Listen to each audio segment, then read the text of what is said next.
Hi, everyone. How are you?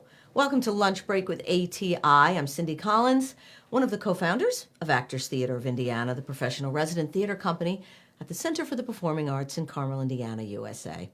And today, our guest is Jane Hachiya Weiner.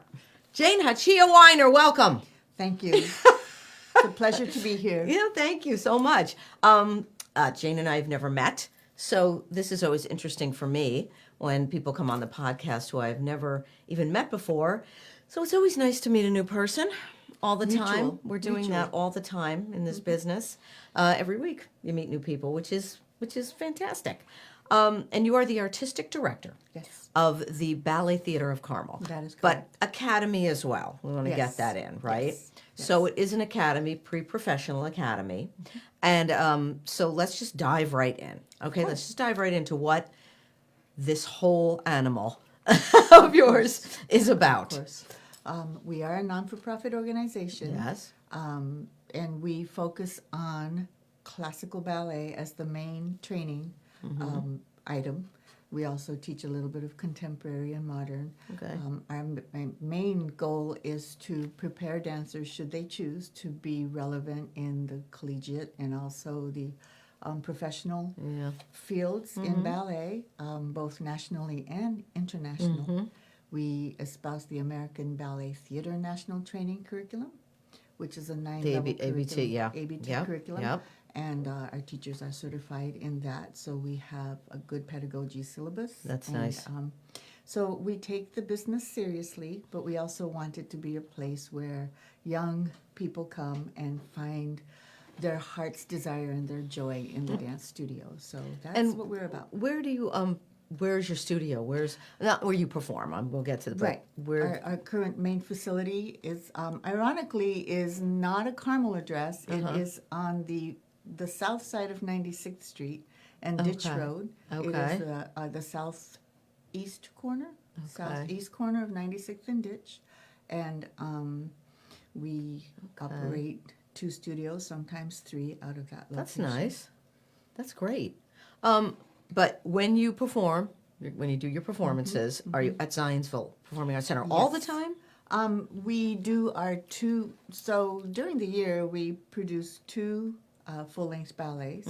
Of course, the audience favorite, The Nutcracker, in December. Yes. And then in the spring, we will cycle through 4 to 5 standard repertory ballets from the classical rep. Okay. And our home theater right now is Starbank Performing Arts Center, Zionsville Performing Arts Center. Which is very nice. We were talking about that before, Yes, we were before we just started. talking about what a lovely It's a venue. really nice venue. ATI, that was the first venue we were in when we came in from New York. And so, yeah, it really is very impressive, like we were saying, for a high school.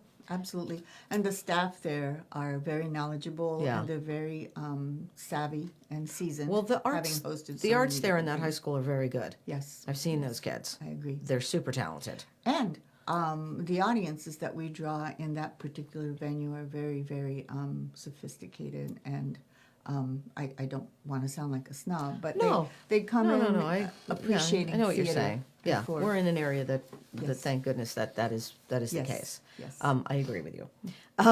Well, let's hold on. Let's go back. Let's rewind.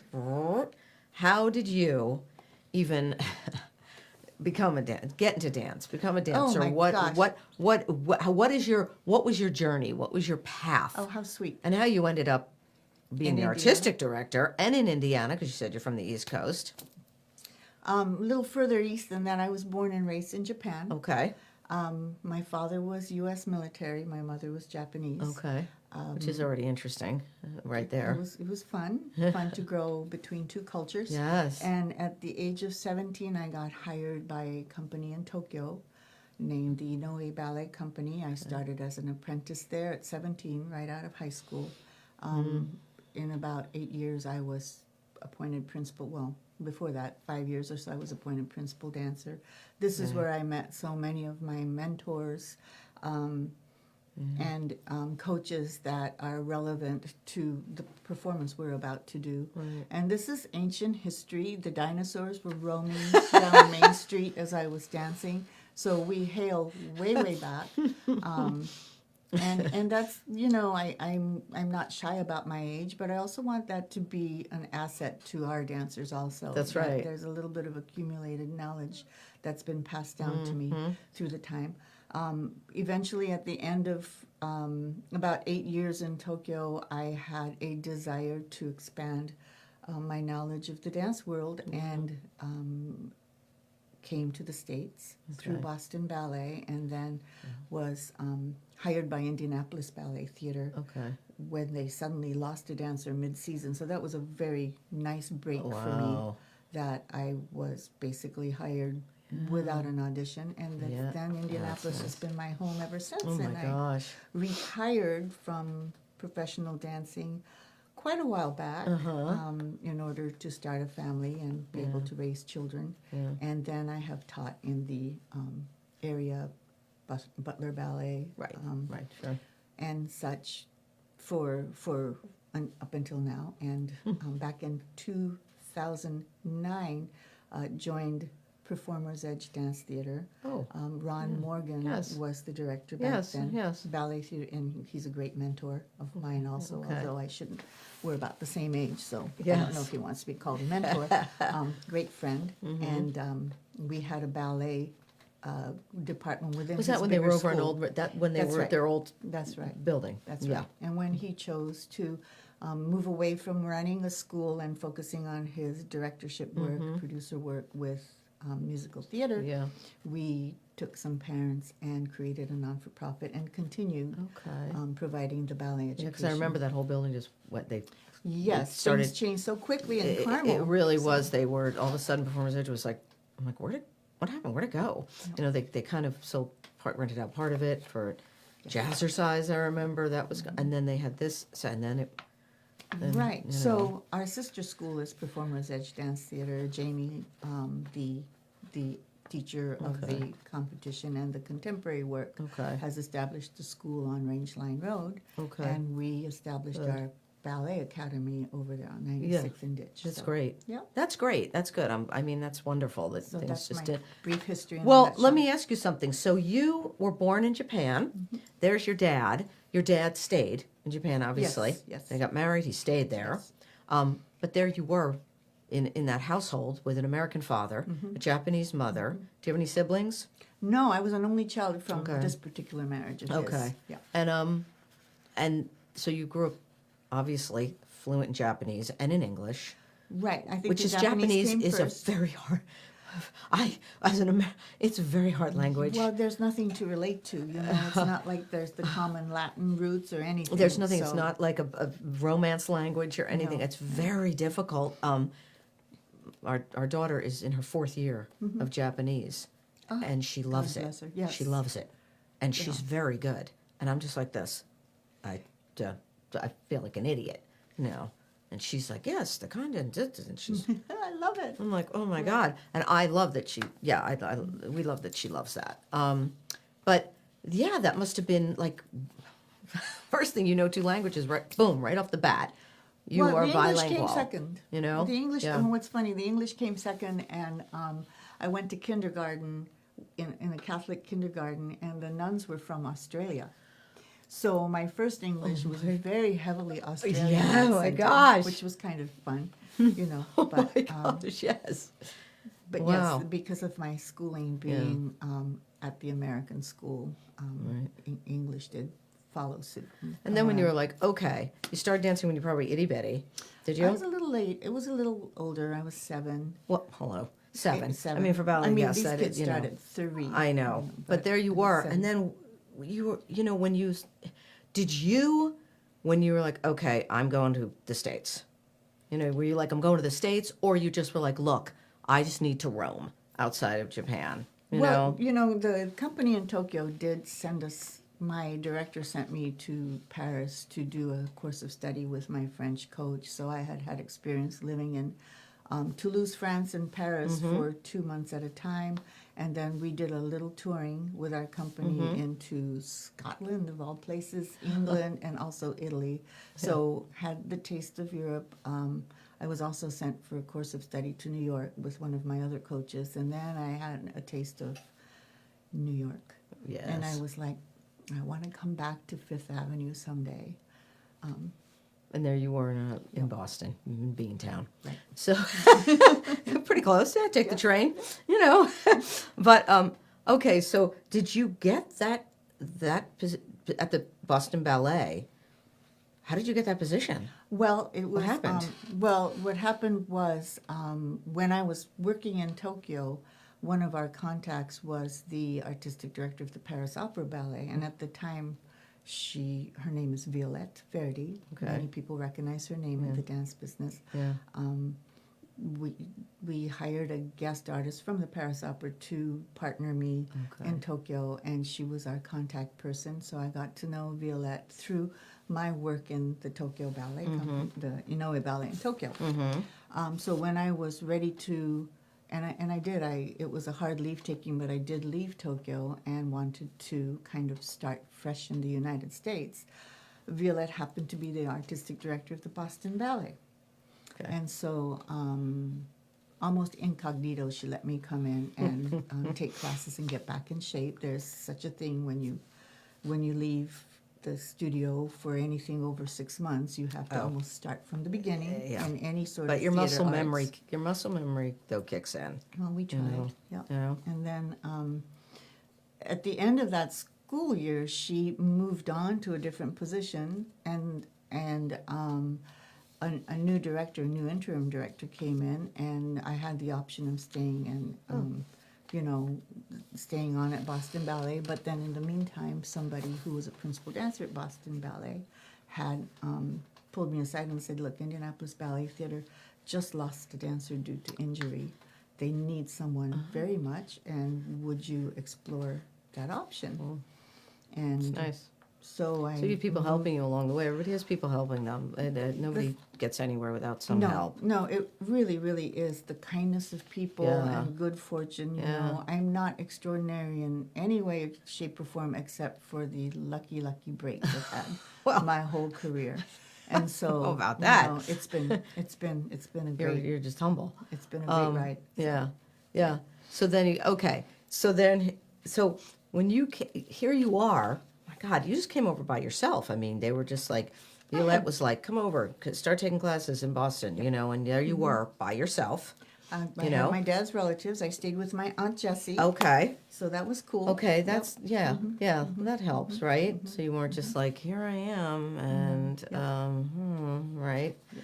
Oh my gosh, that's exciting. It's exciting. Things like that are exciting when you're young. You're like, it's an adventure. I could never do that now.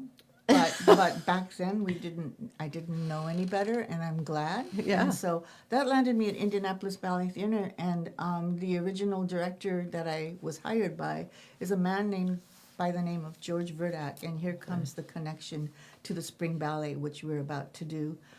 George Verdak was a member of the Ballet Russe de Monte Carlo. Okay. Which is the second iteration of the Ballet Russe, which we honor during our spring ballet. Okay. And Ballet Russe. Yeah, so here's the existed. notes. Here's my notes. Come on, we don't want to get anything wrong. Yes, my wonderful board member and marketing manager has sent me with very, very great notes. The Ballet Russe, the original, was in existence between 1909 and 1929. So we're talking the golden age of ballet. Yes. The Ballet Russe creators were refugees who left Russia because of the revolution and became French and British and American citizens eventually. Okay. And they really revolutionized, as many ballet domains know, the course of ballet as we know it. And the second iteration of Ballet Russe, when their producer, director, and founder Sergei Diaghilev passed away in 1929, was Ballet Russe de Monte Carlo, and another offshoot that went down to South America. Ballet Russe de Monte Carlo is very connected to what we do here in the United States. Okay. And out of the dancers and creators of the Ballet Russe de Monte Carlo come so many of our founding mothers and fathers of most of the ballet companies in existence today. So we're only talking, 2-3 lifetimes away. Yeah. So in my personal case, there's two names I want to drop. Sir Sure. Anton Dolan.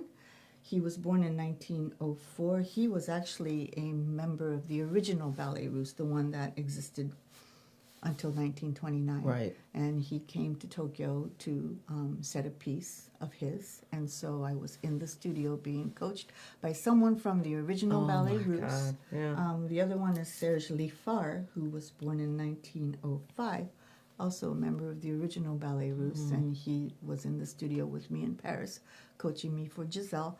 And so with that, you know, it's like pixie dust that someone sprinkled on me. And we really want to send that on down to the next That's generation. right. That's what it's about. It's about the next generation teaching the next generation, teaching the next generation from these masters, really. Yes, You know, absolutely. and it really, that is really important. And then I'm sure from that, everybody putting in their own. Absolutely. Their yes. own style, their own concept of it, and that's how. I mean, that's a collaboration right there from Yes. what you learn. And now, okay, now I'm going to pass this on, but I got my own stuff too Well, here. and You know what I it kind of mean? necessitates that because, you know, Michael Fokine is the original choreographer of two of the ballets that we're doing. Those have, you know, royalty rights. Of course, it all So everything does. I can't go on YouTube and copy paste his choreography. No. But we could use his libretto and kind of preserve the spirit of what he's done Yeah. in these ballets that we present. You know, and I was just thinking, what fancy thing am I going to say on this podcast? You know, I was thinking, you know, a fruit. Because What? we're very fancy. We are. here. We're very fancy today. In my work clothes. Yeah, right. I'm like, Nice. hello. But, you know, a fruit grows on a tree and it gets nourishment from the tree. And so you kind of need to pay attention to the trees and the vines from which we came for that fruit of our work to be legitimate. And at the same time, you know, times change and Yes. our social climate is different. Yes. So we need to infuse it with the values and the ideas of the present day. But it can't be separate from The history of it, and the the core. source of It's it. really the core of it. Right. You know, like you said, the roots, the core, roots. and where it all comes from. Because if everything comes from something, so if you Everything don't comes have from that core, there's nothing. Exactly. There's nothing. We really do. And you know, these Ballet Russe people back in the day were revolutionaries and changing the ballet, and no one had seen anything And you know, like this and you before. don't realize like we don't not you maybe, but you look back in your history of your business, right? And you look back in the history of what you do, and you're like, you know, it doesn't seem like it now, but then you go back and you look and you're like, you know, they really were ahead of their time. They were. And they really were trying to say something. Same in musical theater, they're really trying to say something. Maybe they couldn't say it all the way because of the times, but they were really pushing that envelope. They were, and we get it now.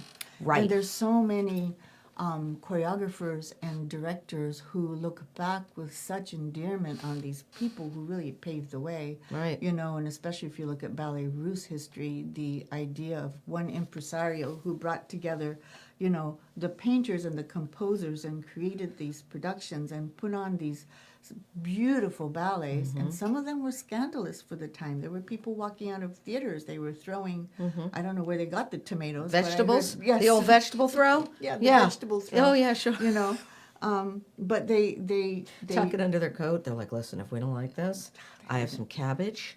What do you have? I have a rotten tomato. Perfect. isn't that something? I mean, they couldn't go online to Instagram and say anything, so they had to throw vegetables on stage. Can you imagine Yeah, being I a mean, dancer back in the day yeah. and having vegetables thrown at booing. you? God and bless Oh, them. my God, you're dodging rutabagas. That's an art in itself. That comes, then you learn new choreography. You're like, you know what you did when you dodged that carrot? That was God, that great. was Keep really it. Perfect. That is so fun Oh, my to gosh. think about those people. Yeah, what they went it's through. wild, you know, and like you say, times do change, but that's okay, you know. It's okay if times change. You just have to, you know where you're coming from, and it all kind of that all works together. Let me ask you. So coming up, let's talk about what is coming up. So, I have this little card that says Enchanted Tales. yes, Enchanted That's your Tales. next. Yes, and we've done some. We usually do Sleeping Beauty or Cinderella or Swan Lake, and it's a full-length story ballet. And we are doing a triple bill. Yes, I And see. it really is honoring the legacy of our founding mothers and fathers Okay. who had this time in Paris, which was the golden age. So you'll see a lot of Paris inferences Yes. and a lot of Art Deco, Art Nouveau Oh, that's nice. things. We're hoping to bring that into the lobby. It's one of my favorite Oh, that's nice. times. Oh, that's of- cool. Yeah. Because it's an experience. It's Absolutely. immersive. So you You walk want in, to it's an immerse experience. in the Yes, experience. exactly. We're going to start, open the curtain on a ballet called the Les Sylphides, and this is set to the music of Chopin. Oh. It's called, it's a typical ballet blanc, as they call it, a white ballet. Oh, As for the costumes, Right. it's a romantic reverie set to music by Chopin, in which ethereal woodland sylphs dance in the moonlight with a young poet. oh, that's beautiful. So, I want audiences to come in and feel like they're on their back porch and they've just, the solar lamps are just coming on and the Yeah. fireflies are beginning and Yeah. they have a little wine Little and summer cheese. night. That's the That's feeling nice. I'd like to get Yeah. with this opening piece. Yeah. The second act is dedicated completely to Anna Pavlova, Oh, who was yes. one of the greatest ballerinas of the original Yes. Ballet Russe. Yes. She lived from 1881 to 1931. Mm-hmm. And she Although has, she was very famous. My gosh. there's photos and there's even Yeah. film footage of her dancing. So we take 3 of her iconic solos, the Dragonfly, which she danced, a ballet called La Peri, which is a peri is a Indian celestial creature, and there's a long ballet about Alexander the Great and his encounter with the celestial creature. We just take a little 1-minute solo of that. We're not going to make you sit through the 4-hour ballet. And then we're going to finish that act with the famous Yeah. Yeah. Dying Swan, which is Okay. her signature piece. Okay. And our advanced dancers do a beautiful job Oh, that's great. interpreting those roles. That's wonderful. So that's our middle piece. And then we close with Firebird. Right, which is like we were talking about. It's making its rounds right now. It really is. It I seems mean, like- all of a sudden it's like Firebird is everywhere. Yes, You know. and we really love the image of the Firebird. It's the resurrection bird. It's the renewal bird. Yes. And it is From the ashes. from the ashes and the savior of the Prince Ivan in this story. Okay. And so our Firebird, where is it? Here it is. It's based on the legend of the title character, and she's a powerful, good spirit endowed with magical feathers who helps the heroic Prince Ivan rescue his beloved princess from Kache the Deathless, who is the evil sorcerer. That's very exciting. So we do let our dancers kind of indulge in the villain roles and Well, that's fun, and though. the dark That's fun. parts, and so Yeah. that we can contrast with Yep. and Stravinsky's score to Oh. that is difficult yet very exciting. And Well, so- and it's when you have a challenge, then you do it. There's nothing like it. You're Yes. like, my gosh, look what we did, and the dancers must feel so good about themselves, do. especially They being do. young kid. They're kids, Right. they're kids, and so my little ones are so happy about getting to be like evil minions, and so and they're so cute, And I they're mean, so they're so good with cute at that. that age, right? And that's great. You incorporate all the kids all the in this. the youngest cast members are 5 years old. Oh my gosh. They come from a program called Be a Fairy program, in which young dancers who have never danced with our studio, or even dancers who haven't danced yet, because there is such a thing, would like to experience being in a full-length ballet. We have an 8-week program where they can come and learn a very small vignette of the dance. Okay. In the Firebird, they would be the fairies of the golden apple tree. Okay. And so they will come and they will offer their dancing, and then it's just a short little segment. Yeah, but everybody's involved. everybody's involved. Everyone's they see the involved. backstage. They get to see the That's older dancers. fantastic. They get to take Yeah. pictures with. Yeah, And on the that's other great. end, we have 2 alumna who are now dancing in the professional world. I was going to ask who, because some just do it and they love it, and they go on and they may even dance in college, or they may, Yes. and then they find another path. But there are some that, of course, go into the profession, and Yes. that, especially in ballet, that's a shorter That is- career. That's a shorter career. That's yeah. yeah. And it's hard work. These we have more than two who are dancing in the professional world, but these two happen to be available between their contracts, and so they're coming to guest as our Firebird. Oh, fantastic. And then we have two young men from Indiana University's Jacobs School of Music Ballet Department, Yes. which is another tier above what we offer in our school. Yep. So we're hoping to have these young people with us to that's kind nice. of inspire and influence our Sure. That's great for the kids. 16, You have, 15-year-olds. to have, they'll be, to see the professionals, see and they're how working with professionals, Yes. and you're a professional too, of course, running it. Well, so, but we're mom and dad, and we're Yeah. the teachers, and Yeah. we say the same things over and over again, and so, we're just family. it's nice, but it's So nice to get to- other people. It's getting everybody. Getting other people and a fresh take involved is always great, Right. Yep. Yep. And for them to be working with these people who are working professionally in the field is very important. And I think it's great that you do that. Thank you. We appreciate that When opportunity. is this? When is it? It's at the Zionsville Performing Arts Center in Zionsville. It's the high school. The Performing Arts Center is Very nice, fantastic. It's very really nice. Very nice. And, Very pleased with their yeah. lighting equipment. Yeah. We're just so happy that they make our ballets and any stage production Oh looks yeah, so because beautiful they there. do their own productions there, the kids, Yes, and they're yes, good. yes. So when is it? May 24th, which is Friday evening, Okay. and May 25th, Saturday afternoon. Okay. That is Memorial Day weekend. But my last year gosh. when we did Sleeping Beauty, That's a tough one. that is a tough one. That But is. we do have people who would like a moment away Yes. from, the yes. hubbub of this particular city Yes. to come and enjoy a little bit of beauty. Oh my a gosh! little bit And of how do you get history. tickets? You can What's get your tickets. on your You website? can go to www.ballettheaterofcarmel.org. There's a page we could click right on. Just put Ballet Theater. I mean, I'm sure if you just even wrote in Ballet Theater of Carmel, everything's going to pop Yeah, up. I think there's a promo code. Oh. You can use coupon code today, just for our viewers today. Oh, look at that! All uppercase Tails Lunch. TALESLUNCH. Tails lunch. Because we're having a lunchtime conversation about Enchanted Tales. Tails lunch. And it is All right. $5 off for up to 5 tickets. That's great. And if this is confusing information, just go to our website, go to the give us a call, Just go to and we'll explain all about your coupon code. Just go to the Carmel Ballet Theater. You'll find everything there. Just pop that up. Everything pops right up. We have everything at our fingertips these days. Exactly. So there's no excuse about I couldn't find it. I couldn't find this. I couldn't find that. It's all right there on your little laptop and wherever. Your phone. So Yeah. no excuses, right? And not only that, we have vintage costumes from Ballet Russe de Monte Carlo, which we have inherited. So we'll have a few items like that Oh, on how display in the wow, lobby. but that's also cool. on stage. So, That's awesome. if you're going to be old, you may as well capitalize on it. And we have history. We have history to offer. Again, we have very important. color schemes from the past. Yes.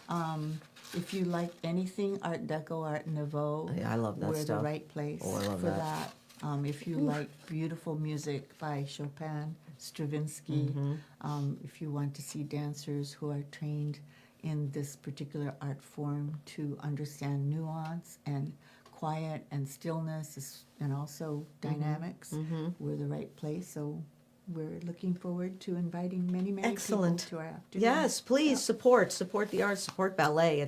That's a hard, it's difficult, It's a difficult section of the performing arts. It's you always got to start thinking outside the box and what are we going to do and what's going to keep people entertained, but still keep our not sell out, Right. as We I need- say, we need we need to stay on the vine. Yes, So, yes, yes. yes, I agree. But oh my gosh, well, kudos to you, Jane. Thank you. And And- thank you for having Oh me my gosh, today, no, and thank you best so wishes much. To the theater company sure, and thank all you. of your exciting things. Yeah. We're happy that you're here to, Oh, beautify and excite the art scene in Well, you're Carmel very and Central kind. Indiana. Vice versa. Yeah. It's important that it's important to keep the performing arts Yes. alive in this Absolutely. area, and it's important on all levels. That's right. On all levels. That's right. From your 5-year-olds Absolutely. to us, to beyond. There is a magic to live performance. That can Yes, never there be is. There's nothing recreated like it. on YouTube.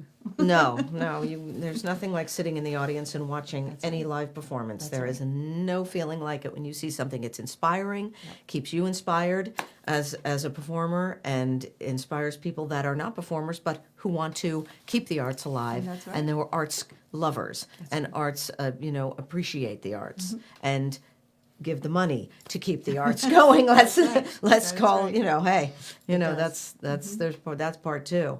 But well, thank you so much, Jane. And please go see this performance at Designs of Performing Arts Center, May 23rd and 24th, 24th and Friday, 25th. the Friday and Saturday, 24th, It's 25th. Memorial Day weekend, but take a break from your revving your engines and go and see some art. Class it up a little bit. That's right. Don't forget. Tails Lunch, $5 off. Tails after Lunch. 5. That's your code. Tails Lunch. Thank you.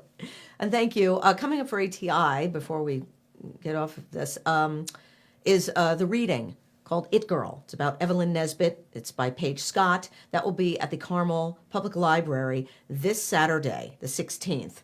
And it's a brand new work. It's part of the Theater Lab series for Actors Theater of Indiana, where new works are presented in a reading style. It is free. You can actually go to atistage.org or go to the Carmel Public Library website, and all you have to do is make a reservation. It's free, and come and see a new work. It's very interesting. I'm actually taking part in it, and it's all about Evelyn Nesbit, who really was kind of considered the first it girl.